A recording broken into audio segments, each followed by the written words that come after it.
ایک اور آپ کو پوائنٹ سنا دوں، پورے قرآن پاک میں اللہ کریم نے کسی مشرک کا نام نہیں لیا ہے۔ میرے دوستاں غور ہی نہیں کیتا میرے جملے تھے۔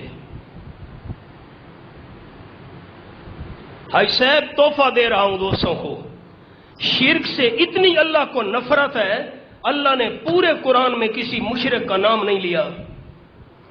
آپ دوست کہیں گے فرعون، قارون، حامان، ابو لہب یہ ان کے نام نہیں ہیں۔ ہمارے ملک کے حکمران کو کہتے ہیں وزیر اعظم، اس دور میں حکمران کا لقب تھا فرعون، وزیر کا لقب تھا ہارون، حامان وزیر کا لقب تھا حامان، اور قارون یہ اس کا نام نہیں تھا۔ قارون کا معنی ہے پیسے جمع کرنے والا، پیسے اکٹھے کرنے والا۔ ابو لہب اس کا نام نہیں تھا، اس کا نام تھا عبد العزا، عزا فقیرنی کا بندہ۔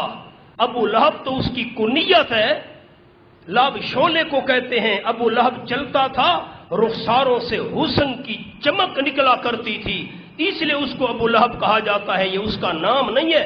اللہ نے پورے قرآن میں کسی مشرک کا نام نہیں لیا۔ سامری قرآن میں آیا ہوا ہے، لیکن سامری یہ اس کا قبیلہ تھا، نام نہیں تھا۔ اللہ کو شرک سے اتنی نفرت ہے، شرک کرنے والے کسی بندے کا اللہ نے قرآن میں نام ہی نہیں لیا۔